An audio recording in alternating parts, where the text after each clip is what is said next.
This is a presentation from the Wapanka Historical Society. Hello, everyone. My name is Casey Brown. I'm the Director of Life Enrichment over at Bethany. So what is that title? I oversee our Social Services Department, our Activities Department, our volunteers, and our chaplains, and then I get recruited to do speaking engagements such as this. So I'm going to be talking today about wonderful Bethany. So what is Bethany? Our mission, we're a faith-based nonprofit community, is guided by a commitment to maintain a supportive Christian environment that promotes the independence, security, health, and social well-being of those we serve. It is our goal to provide the highest level of honesty, integrity, dedication, and quality possible. We are devoted to providing an integrated continuum that strengthens and responds to the needs of the communities we serve while respecting individual choice.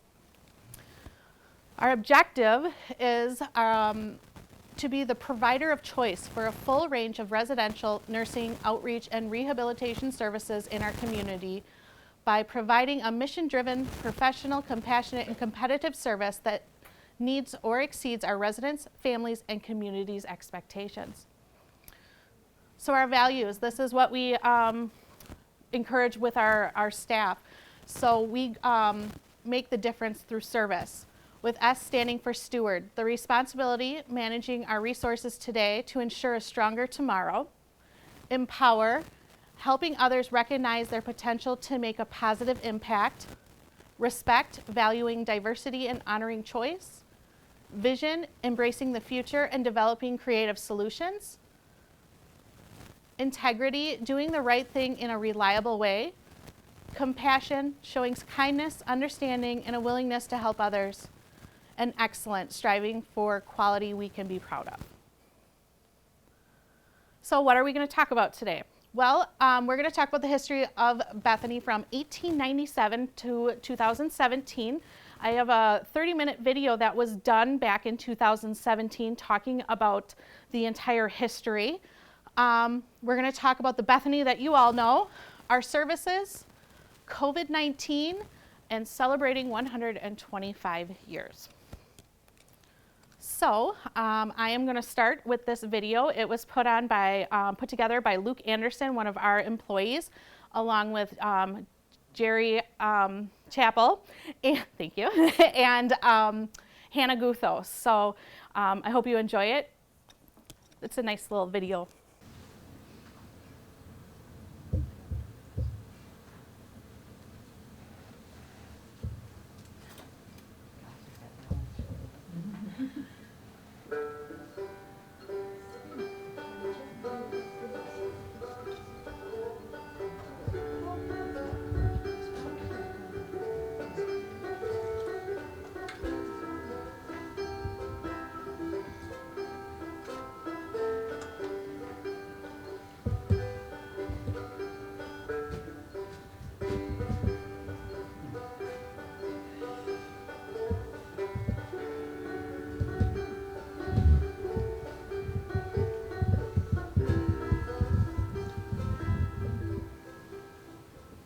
In 1897, funded by the United Danish Evangelical Lutheran Church Society and by the local community, a children's home was built in Waupaca, Wisconsin to accommodate up to 40 children.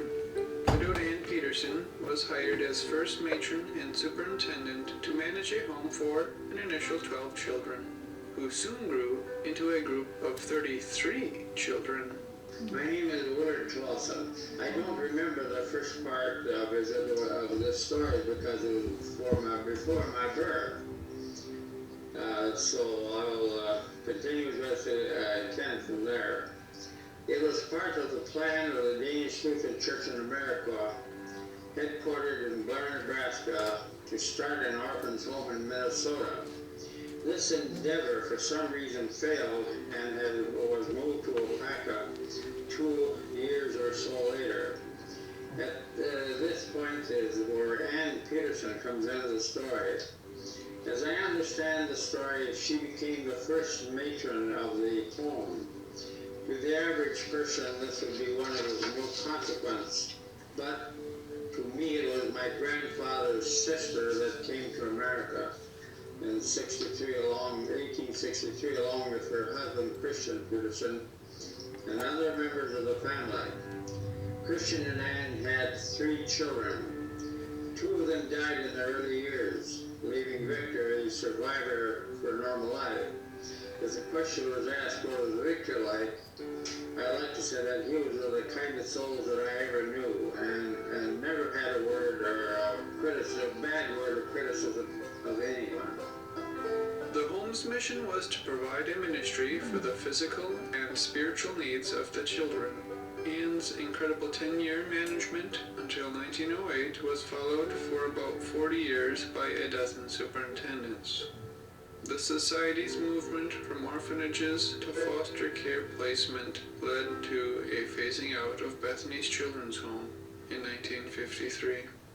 Reverend A.S. Peterson and his wife Marie of the local Waupaca Lutheran Church, with the general support of the Society of Lutheran Churches, recognized a new, evolving need, that of providing a retirement home for older people. He led a campaign that renovated the vacant children's home and turned it into a home for the aged and infirm. It opened with 4 guests in 1954, was renamed the Bethany Corporation, and soon filled to capacity with 22 residents under the management of matron and nurse Alma Schlenker. Reverend Paulson was hired as administrator in 1958.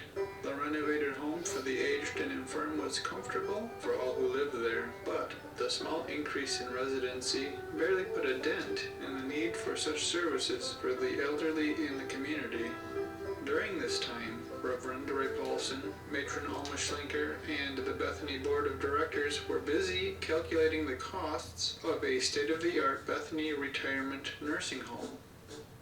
A Federal Housing Administration funding program covered the expense of construction, landscaping, and furnishing for a new building. So in 1958, the building of the 6-wing home commenced. When construction was completed in 1961, Bethany Home was a single-level building with 6 wings projecting from a central court. The facility served 86 residents and was staffed by 25 skilled nurses.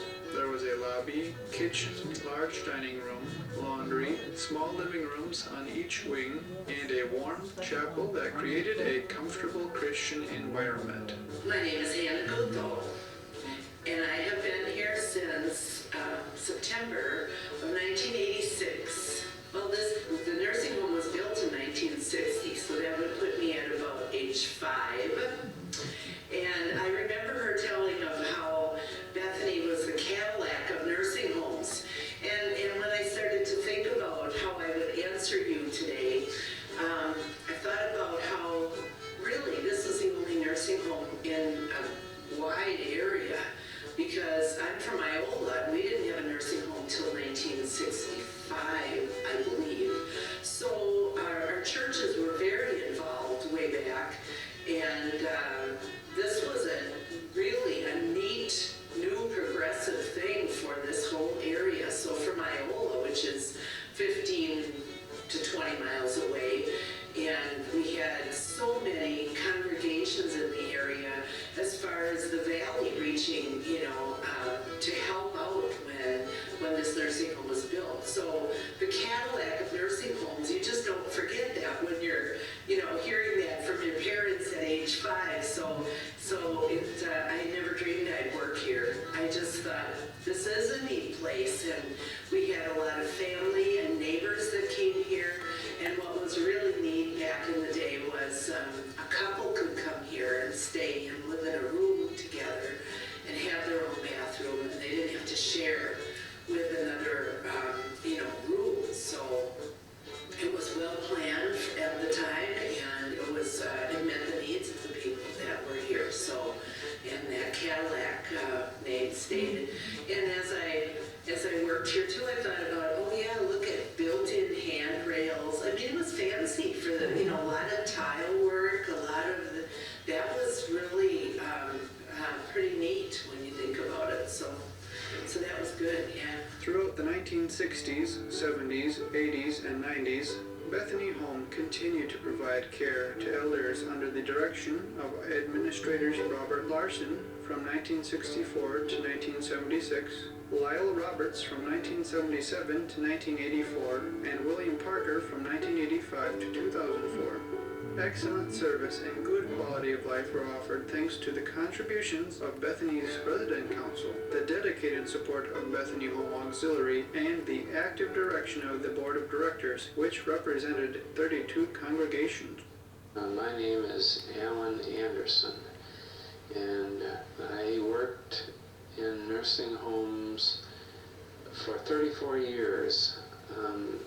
I was a social worker in a nursing home when asked by Robert Larson to become a member of the Bethany Board of Directors, and I considered it a privilege to have the opportunity to work with the board, and in the years that I served there, a lot of interesting things happened, but I would be happy to say that the emphasis, everything that was done by the board was done for the purpose of bettering people's lives, especially those that were members of Bethany. Throughout the 1980s, the Bethany campus expanded to include 17 Shadow Woods duplexes, providing 34 living units. The village overlooked Shadow Lake and the Crystal River. Amenities included all appliances, care of exterior and interior maintenance, 3-season lawn care, and snow removal. The layout of all the duplexes were quite similar in rooms and dimensions. All units contained 2 bedrooms, a living room, a dining room, a kitchen, a laundry area, and a garage. The village has always had a degree of neighborliness, sharing coffee hours, informational meetings, potluck dinners, and other special events. I was on the board when the first buildings were constructed there, and I recall that while Roberts did several attempts at surveys to check out the needs among the community, and it was his desire to construct some of the Shadow Woods buildings to give a different opportunity for people interested in some type of assisted living. And because it's such a beautiful setting and on the lake's edge, it was actually a very ideal area and an ideal project for trying to provide extra services.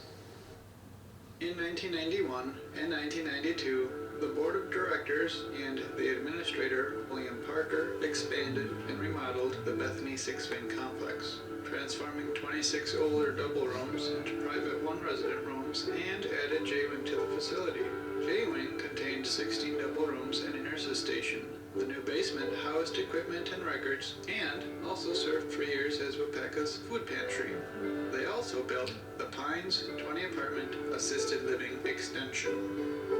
The original Bethany Pines assisted living section was a 1-story structure built with a westward wing and a northward wing, providing 10 1-bedroom apartments and 10 2-bedroom apartments.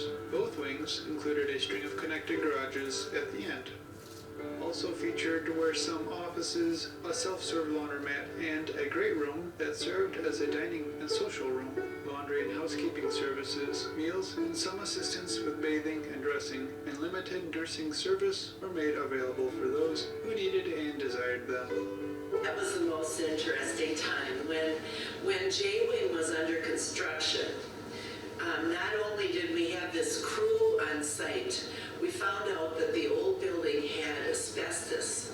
So we had to have asbestos removal and so forth, all as part of the plan for adding J-Wing. And there was this little, I'm going to call him Little Jerry, that was his name. He was very short, but he was the crew in charge he was a talker. He loved to mingle and whatever. And he got with talking with Bill Parker about, you know, you have this whole big parking lot. Wouldn't you like to see something built there? Wouldn't apartments be appropriate? And Bill pulled out this floor plan that he had of an apartment building because he was very visionary. He thought ahead a lot. And he said, well, I have this plan. And I had, you know, taken it to the board, and they said, well, no, we don't need that now. And Jerry said, well, the crew is here. Why don't we ask them again? And boom, within a month, all of a sudden, now the crew was going to start building Bethany Pines because they were here and it would be cheaper. And it was just very interesting. So all of a sudden, they cleared out this parking lot area and started adding Bethany Pines. And it was just like all of a sudden, boom, boom, boom. But it was the right timing for sure. It was a great thing because I saw another level of care added here that we needed. And as the years went on, it was first just an independent living home. And then when the regulations were written by the state so that you could have caregiving in an apartment, then we changed over and made it an assisted living, and we licensed the building for that. But as time went on, I mean, I see average ages of people in Bethany Pines at 85 and older. Some people not coming here till they're in their 90s. Now, if we didn't have this, you know, they'd be in their homes or they'd be going to a nursing home somewhere that they don't need. So this is a very good thing. So. Throughout the 2000s, Bethany continued to provide excellent care under the administration of Sheila Seabold during 2006, Scott Ross from 2007 till 2010, and Pauline Darling took over in 2010. In this aerial view, the 6-wing retirement nursing home built in 1960 occupies the whole middle section. On the right, east lower front section is J-wing. The upper left L-shaped structure is the assisted living wings with garages. The rectangular great room leads into them with the courtyard behind it. Berlin Street winds around in the right lower corner. The lovely Crystal River and wetlands around it wind through the lower left side. Beautiful Shadow Lake occupies the top section. Shadow Woods Village circles the shoreline of Shadow Lake on the lake's south and east sides. Also, 3 Shadow Woods independent living duplexes were added by 2004.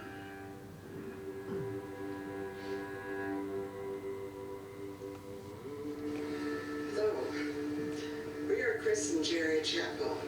We live here in Bethany's Shadow Woods Independent Retirement Village.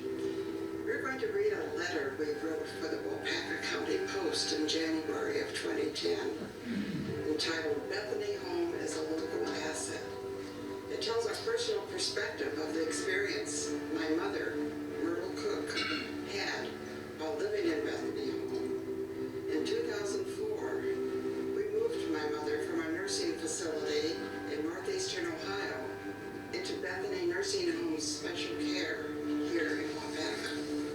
During the next 2.5 years, until her passing late in 27, we visited her new Waupaca home nearly daily and felt it was a very satisfying, home-like living situation for a person requiring 24-hour skilled nursing care.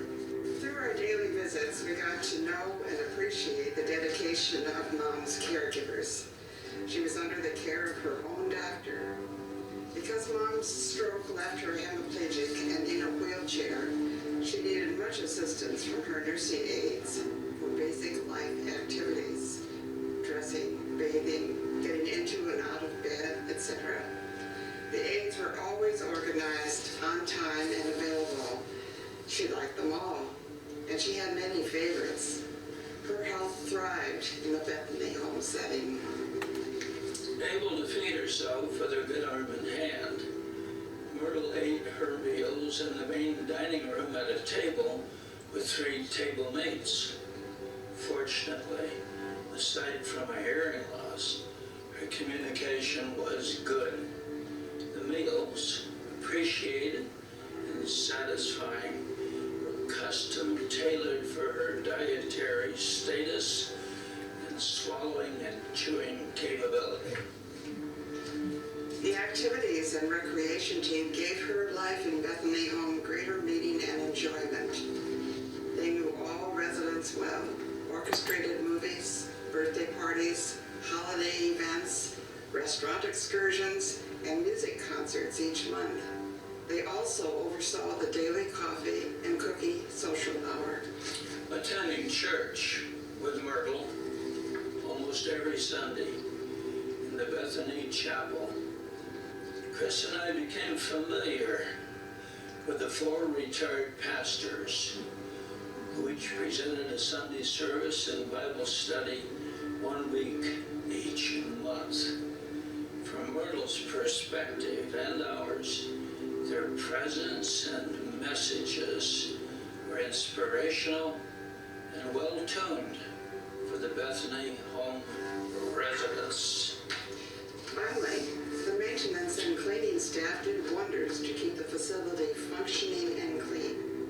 In talking to people in the Waupaca area, we have been impressed with how many have had the lives of parents, relatives, and friends touched and bettered through a residency in Bethany Home. Circa 2012, the board of directors noticed a trend in geriatric facilities. They were downsizing and repurposing. Not complacent with the status quo, they entered 3 years of thoughtful discussion, research, and planning to create a place where Bethany still would responsibly meet the needs of Waupaca's aging citizens and would remain the premier service facility in central Wisconsin. They met with visioning, marketing, and strategic planning consultants and interviewed various local providers and residents. My name is Dick Bidwell. I've actually had a long history with Bethany, but most recently served on the board for 6 years, and the last of those was president of the board. Well, there was kind of a rough start. Back in about 2008, the board at that time and the leadership at that time was looking at expansion. They bought property across town. Was Bethany going to stay here? Was Bethany going to move? And then the economic collapse, for lack of a better word, came. And at the time, I was on an ad hoc committee to raise money, and we decided that now was not the time to go to the community to raise money. And so it was sort of put on the shelf. And then after Pauline was here for a year or 2 or 3, it was just obvious that more room was needed, or we had more to offer. The community and the campus needed to expand, and really thinking out of the box, like the wellness center where we are now. And you said this is the dance studio. This is not your father's nursing home. We've ever heard of a nursing home that sponsors a little league team? It's just a restaurants, within the facility and open to the public, and it's just a community resource. And I think it had to do with forward thinking, out of the box thinking of the board, the management staff, and just, Bethany started as an orphanage in a house on the corner, and 100 and some years later reinvented itself to this magnificent facility where you can go all the way from living in the condos, self-sufficient, independent living, to round-the-clock skilled nursing care, and you never have to leave the campus. So yeah, we're pretty lucky to have it. In 2014 and 2015, the Bethany Board of Directors and the administrator Pauline Darling, with her management team, proceeded through all the necessary hurdles, logistics, and technicalities to attain approval for a campus expansion and renovation project. They needed approval from the Waupaca City Planning Commission and Council, the Wisconsin Bank and Trust, and the United States Department of Agriculture. The groundbreaking was in the fall of 2015 and construction began shortly after. Workers abounded, attending to trucks, digging machines, cement mixers, cranes, and loads of building material. Tons of dirt were removed on the east side of J-Wing to create a vast hole in the ground for a 3-story building. In 2015, in the midst of construction, at the end of Shadow Lake Drive, which is adjacent to the Bethany campus, a beautiful home became available for acquisition. The Bethany administration recognized the value of the home and purchased it to be a recreational lodge. The history of the house goes back to about 1957. Laurie and Lois Anderson began with the basement. Laurie designed it himself, having had courses in architectural design in college. Thereafter, the Akulski contractors built the rest. The fireplaces were built first, and the house was built around it. Bethany named the building the Shadow Woods Retreat, which became available for rental. The Shadow Lake Drive suburb of 11 homes continued to be a quiet, charming neighborhood. On November 1st, 2016, continuing with construction, an assisted living extension was completed, found in green on the schematic. It brought the total number of assisted living units to 40 apartments, 2 new long hallways, commencing with a lounge area and activity room, completed a square loop circling a courtyard. Also, the Blue Barn Bistro has been a great addition to Bethany. As part of the Pines expansion, the Great Room was transformed into and renamed the Blue Barn. It became a social area providing a full menu. Now our dining areas are restaurants. They're actually licensed restaurants, and people are coming in just to have lunch. I would say one of the really things that I notice that is different for our residents and for our families is the guest meal. Amount of people that come now for guest meals versus what came before has tripled at least.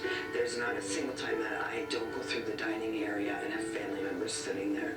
And before, when people come to visit, they would make sure that they were gone by noon so that mom could go eat off the tray line, and now they actually make a point of coming for lunch, and I think that's excellent and a great thing for our residents.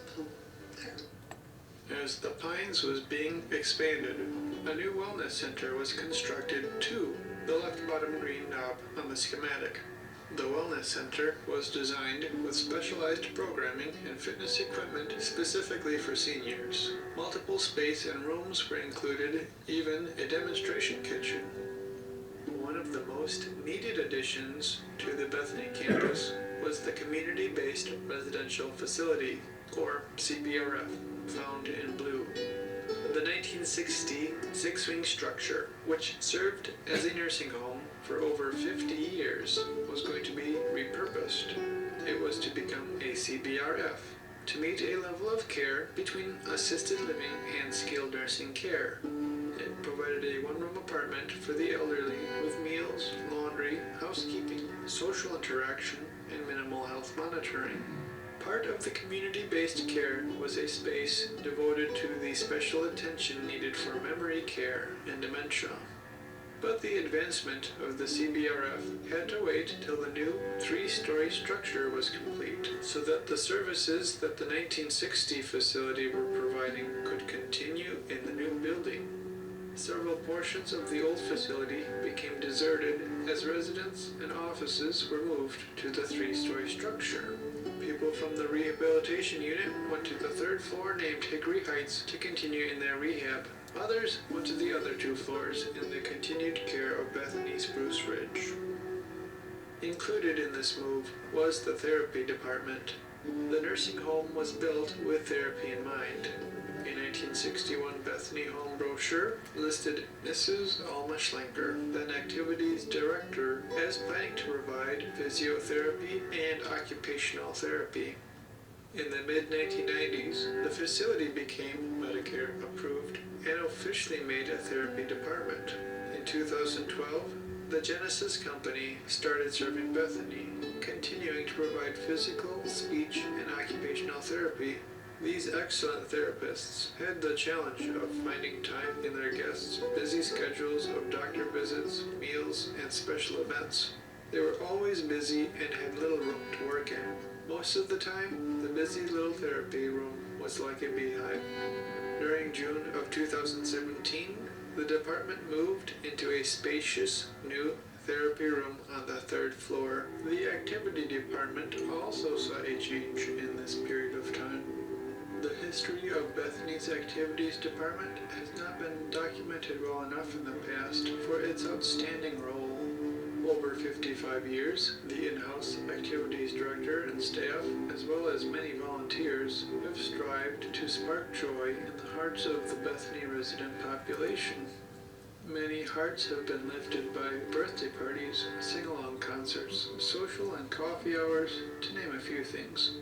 Over the years, the activity department experienced a demise and rebirth. It was renamed the Life Enrichment Program. In June of 2017, it moved from the old building to the front of the new structure and expanded its ability to enrich the residents' lives. The new structure was a 3-story skilled nursing section, the brown U on the right side. The east lawn and trees were replaced by a state-of-the-art building that housed 37 private skilled nursing rooms on floors 1 and 2, and 18 private rehabilitation rooms on the 3rd floor. The basement was a 4th floor for offices, maintenance, laundry, and various other rooms. There was a facility-wide open house held on May 7th, 2017. About 1,200 community visitors took the open house tour to see the structurally completed components of the new 3-story building.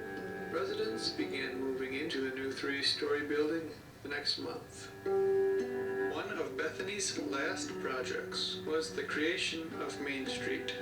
During the summer of 2017, a corridor was created between the Blue Barn and the Fireside Grill. Along this hallway were a variety of rooms, including a game room, library, and a bar and lounge area. Finally, in 2018, the CBRF, that is, the Community-Based Residential Facility, opened, bringing the new expansion to a completion. Completion of these projects made Bethany Waupaca a residential skilled nursing and rehabilitative service center of highest quality.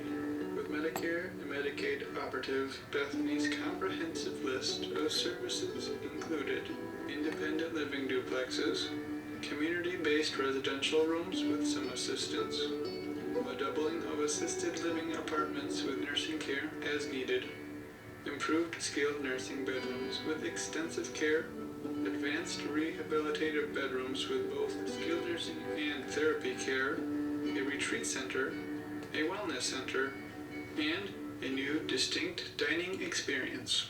Okay, I'm Pauline Darling, and I'm the executive director. I have been at Bethany for about 12 years. I think the noticeable change to me would be how the community perceives us.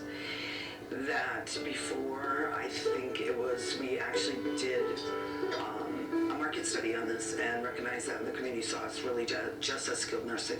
They did not recognize that we do a lot of other services here. And so I think the project gave us an opportunity to show the community what we really have to offer. We were able, people now recognize us for our wellness center, for our assisted living, our independent living, our dementia care, our food service, our rehab care, our long-term care.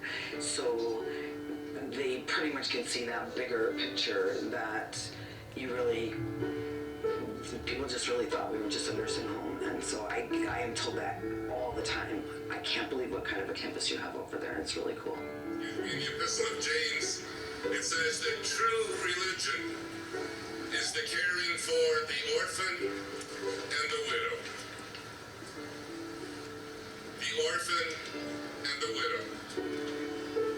That has been the history of Bethany.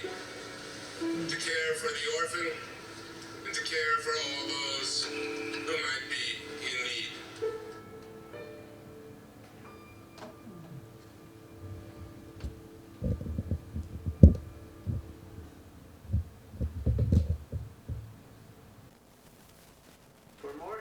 information about what our campus offers, call our admissions office at 7. I really enjoy that video, and I was happy I could share it with you guys because it really just does explain the entire history from when we started. So I'm going to go through some of those new types or the new additions to our campus and our services for you guys. Maybe. There we go. So in 2018, our residents and community members moved into the Heartwood CBRF. We have a secured dementia unit there. It's not locked, it means it's secured. We have a non-memory CBRF unit. We work with multitude of Medicaid programs. And we transition residents who do not really need nursing care to the CBRF. Wisconsin's very unique because you hear assisted living and you automatically just think they're going to get whatever care. So we have 3 levels of care. So we have residential care apartment complexes, we have CBRF, community-based residential facilities, and we have skilled nursing cares. So what the difference between the CBRF and the nursing home is not much. There's just not a nurse there 24/7. They go out for appointments, they go out for any additional services, but they still have 24-hour care available to them. Then we also had community members move into the Pines, and we added our home to our Shadow Woods unit. So in 2019, Pauline left, and Shelly Sontag, who's our current CEO, was hired, and then she expanded our director team. Where now I think there's 8 of us, where in the beginning when Pauline was there was only like a 5-person team. So really kind of just expanding and having more people join. So 2000 to current, we got a new roof, yay. And we're still in the construction of the roof, where you see kind of the black is what it needs to be done yet. The white is what we've done. So it's a long-standing process because our roof is very unique. It's flat. So it holds water, and yeah, it's a really good time sometimes. But we started that back in when COVID started, actually. And then, of course, COVID-19, right? So how has COVID impacted us? It has hit us horribly. Our census has drastically dropped. Our staffing, it's very difficult to find staff like any other business and organization, especially in the healthcare system. Our rules and regulations, we have to listen to so many different entities. We have to listen to OSHA, we have to listen to Medicare, Medicaid, Department of Health and Human Services, city information, county regulations. And of course, none of them talk to each other and none of them agree. So we have to kind of find that middle ground, which is pretty stressful as a director. Our residents, it really, really, truly impacted them probably the most. Families. We had a period for 9 months where families could only visit their loved one through the window. They couldn't even come into our building. Our dementia population, the masks are probably the worst thing for them because they can't see your face and they lip read, and that's scary to them. Our dining services, our 2 restaurants that we talked about are no longer open at this time because we couldn't keep them open. Our mental health of staff and the residents, of course. I was just talking to Shelly this morning about PTSD and how we don't even realize that us staff members probably have so much PTSD from COVID because we were there when they were suffering. We were there holding their hands. We were there when their family members couldn't be there. And that impacted you as a caregiver very, very much so. PPE, so we have to wear the gamut of stuff. It's not just wearing masks. We have to gown, we have to glove, we have to put on another mask. Sometimes we have to wear an N95. It all depends. And of course, then you're taking that off after you come into a room and then leave a room. So then that impacts our laundry department besides just the regular laundry. And it can be pretty costly. Telehealth. Well, of course, they can't go out and see their doctors, right? So we were doing a lot of telehealth. Well, that now is more staff time because you had to sit between the computer and have the doctor see them via a laptop or an iPad. And then we're doing all of their vitals and everything that they typically do. And then our life enrichment department, activities really struggled. We went from having large group activities to none. They were stuck in their rooms, and you're providing them a piece of paper or nothing. And that really brought down the mental health for our residents. So I'm going to talk about each one of these services that we have here at beautiful Bethany. So the Springs is our wellness center. We support the 7 levels of wellness. We do a variety of different classes, prior to COVID, mind you, but we're getting back into it where we are offering it to our residents and then our Shadow Woods residents as well. Not so much into the community just yet. We're slowly getting back in there. Our Shadow Lake Retreat House, this is a beautiful house if you haven't seen it. It can sleep up to 20 people.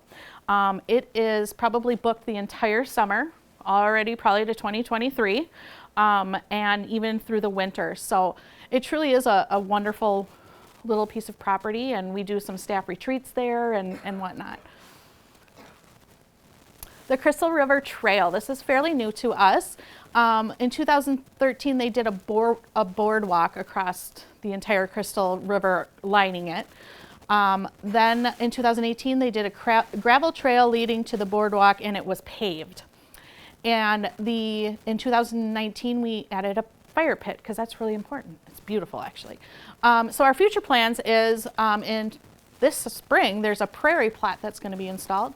And then they want to finish the boardwalk to create a loop because right now you go one way, you go the other way, and you got to turn back around. So they want to make it into one big happy loop, which will be wonderful. So our Shadow Woods independent living, we have 40 duplexes and 1 home.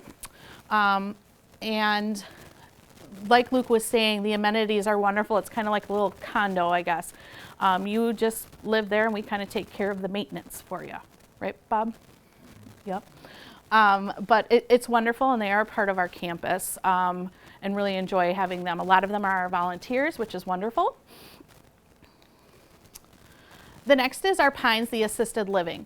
So like I was saying, there's 2 different forms of assisted living. The Pines is where they're more independent. They can get up to 28 hours of care a month from the staff. It's not anything skilled, so it's med management, helping with bathing, helping with getting dressed, mobility issues, things like that.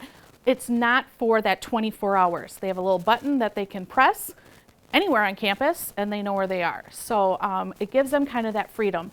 A lot of these individuals still drive. Some of them don't, but it's really wonderful. We actually have a 101-year-old who is living still in our Pines. So. Then there's the CBRF.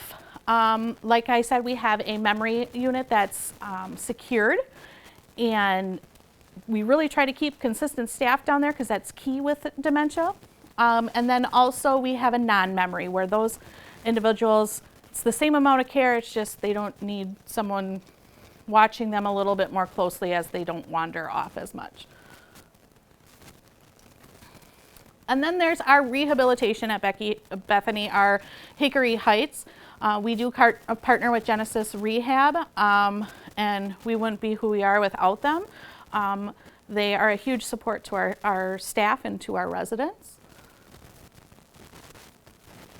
And then, of course, there's Spruce Ridge, our skilled nursing facility.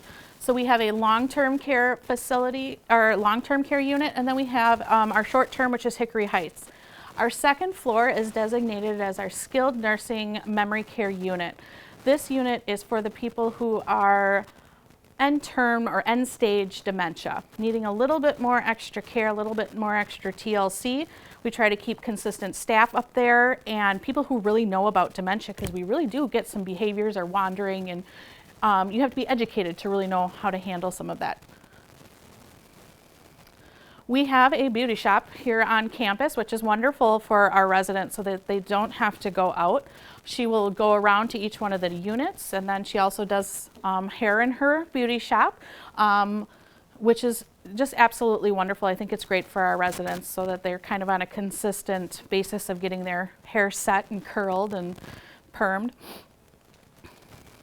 Our bar and game room. This is my favorite part of our entire campus. When I started at Bethany, they had this bar that was just sitting there. Well, that's boring, right? Like, what's a bar supposed to be? So I implemented happy hour, so because they have the right to drink just like we do. So that is probably the biggest hit on Wednesdays. Tomorrow is National Wine Day, so they get an extra happy hour. They're pretty excited about it. Then there's the library, and then our game room. Pre-COVID, we used this a lot for movies and speaking engagements or just larger group activities. Then there's our dining options. So we talked about the Fireside Grill. That is a more home-like. You can go and get some fried chicken, a burger, you know, just normal everyday kind of food that you don't get at home. Meatloaf, stuff like that. The Blue Barn was more of an a la carte. You could get like pizza, sandwiches, just kind of different stuff. And then our herb garden is in our long-term care unit, and that is usually where we just do the menu of the day or the meal of the day. Same thing with the CBRF kitchen. But if a resident doesn't like what's for lunch or that just doesn't sound appeasing, they can order from the Fireside Grill and they'll bring it down to them. Or they can go to the Fireside Grill or the Blue Barn pre-COVID. So hopefully we're gonna get back. They are open to the general public pre-COVID, like I said. So not yet, unfortunately. So hopefully we're getting there with these downward trends. But yes, it would be great to get them open again. Our thrift store, everything is a quarter in our thrift store. It's all donated items, and the residents love it because they get to come in and sift through things and buy things and whatnot. So it's downstairs in our basement, so it's a little truck, but we've had that closed off, but it gives the opportunity for them to go shopping and still get new items, even though they might be used, but they really truly enjoy it and look forward to thrift shop days. Then we do support groups and community education. When I started in 2018, this was actually my role, my very first role. It's changed over time. I was here to come and bring education to the community about Bethany and dementia. So I have a support group that meets twice a month for caregivers, and we talk about any sort of topic. And it's not just for families or caregivers with dementia. We have people who care for people with cancer or just my mom. I visit her every day, things like that. So it's a nice relief program for them. The ongoing support from to our families from our social services department, I think, is really key because it's hard to leave your loved one with people you don't know, especially during COVID. You had to trust me even though you just heard me on the phone. So making sure that we're constantly giving that support. Grief support, we do that through our chaplain program, even through hospice services. Lots of dementia education. We do services on Medicare and Medicaid assistance, our discharge planning, our community engagement, and of course, community speaking. So our life enrichment department. I took over life enrichment department, I think like around 2019. And when I came and took over, we were still doing it by entity. I have an activity director in the Pines, I have an activity person in the CBRF, I have one in the skilled nursing. But they didn't communicate with each other. They didn't do anything together. So I started the campus-wide events, and it took a little bit, but because, we can't mix with those people and whatnot. But now it's come to the point where I have assisted living people coming over to nursing events because, hey, they're playing a word game, and I really like that word game. Or cards. Hey, I'm gonna go play cards over here because I like these people and they make me laugh. So intermingling our residents to not just be, hey, you're a nursing home resident, so you gotta stay here. Really getting them out. Plus also entertainment and family events. Really getting everybody together as one cohesive family. That's Lois there, the 101-year-old. Campus television. So when I came on board again, I have started a campus television. So we have a channel called Channel 55, and I give updates every single day. So today is National Cabbage Day, just so you all are aware. So I talk about, the national day. I give updates on menus. We talk about chaplain on duty. They give a prayer and a devotion every day. We post the activities there. I do a little trivia, fun facts. And then I post our director's numbers so that our residents are getting that information. It's a great tool for us to get information out to our residents, especially during COVID. We could just put it on the TV because we had to let them know how many cases we have, what's open, what's not. And this is just a quick, fast way to let them know.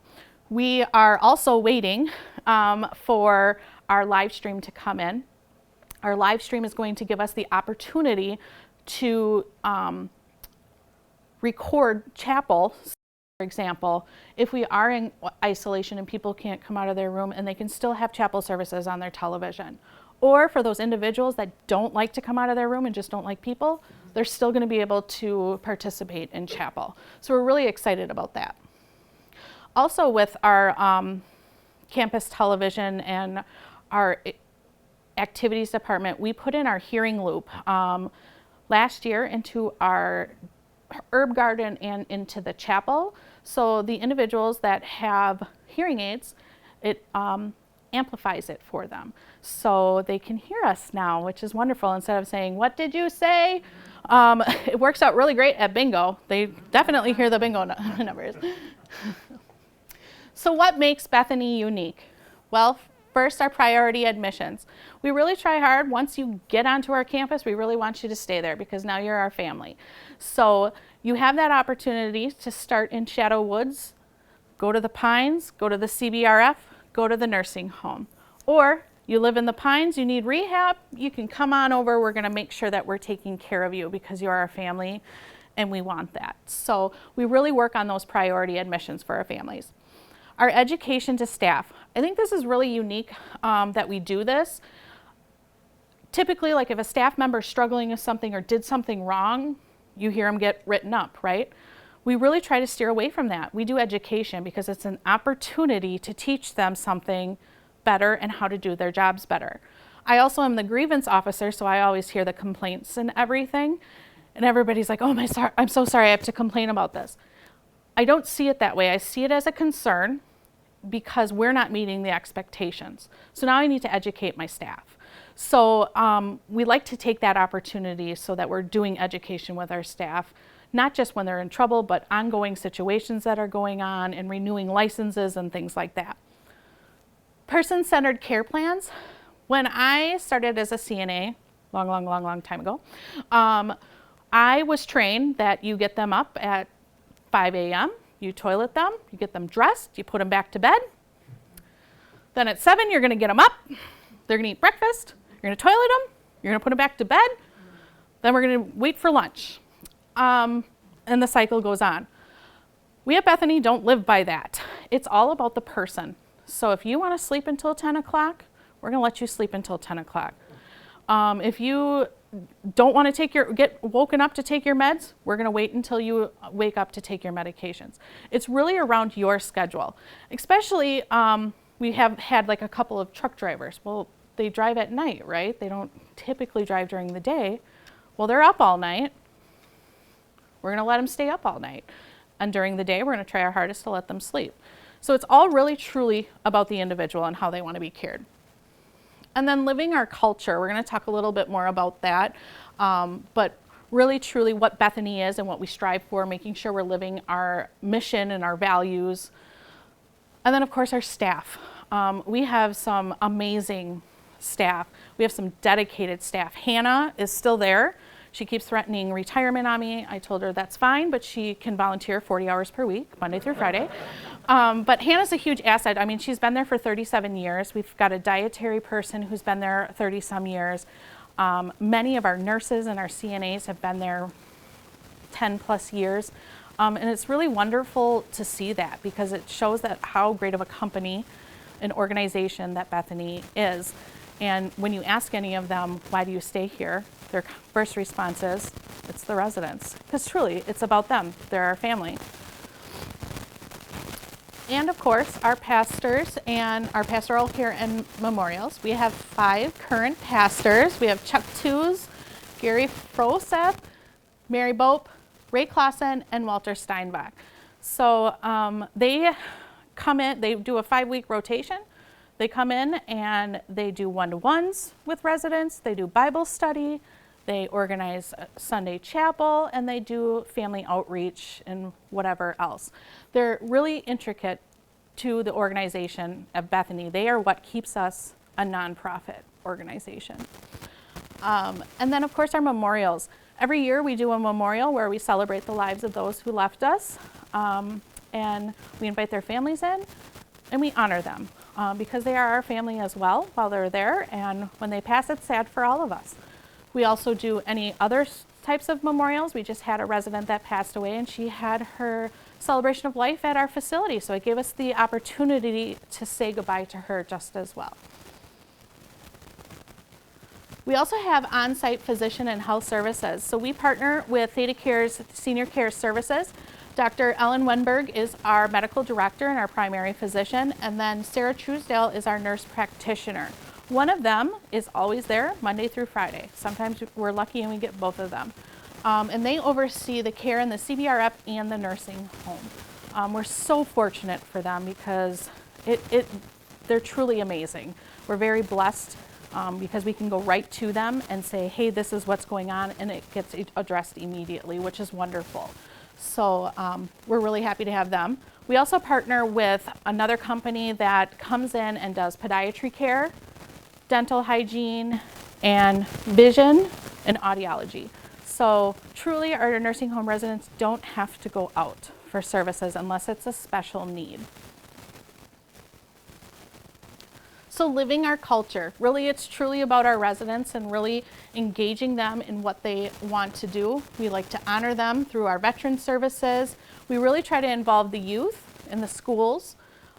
We used to, pre-COVID, had a pretty stellar Halloween party that went on for, felt like days, but it was great, you know. But really, truly, it's about our staff and our residents because we wouldn't be here if it wasn't for them. So what keeps us going? The director team and guiding us. Definitely our staff, because we wouldn't be where we are without them. Our wonderful volunteers that I hope I can get back into our building really, really, really soon. Our board of directors. We are overseen by a board of directors that kind of guide us financially into the future. Our congregate churches. We have 32 congregate churches. As Hannah was saying back previously, you know, we went out and they helped fund us, right? In the 1950s and 60s, if it wasn't for those congregate churches, Bethany wouldn't be here. They fully funded Bethany to expand and keep the staff that they had. So our congregate churches are really important to us because they help with funding and outreach for us. Donation, and of course, our residents. They're the key to what makes Bethany. So the Quasqui Centennial, what is that?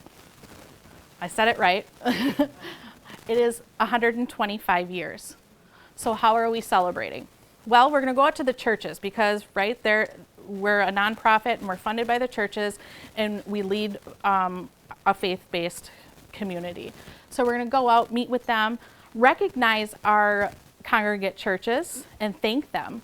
So we're going to bring them in, we're going to give them tours and show them really what Bethany is, because I don't think a lot of people know what Bethany is. They think, oh, it's a nursing home, oh my gosh, I'm going to go there to die.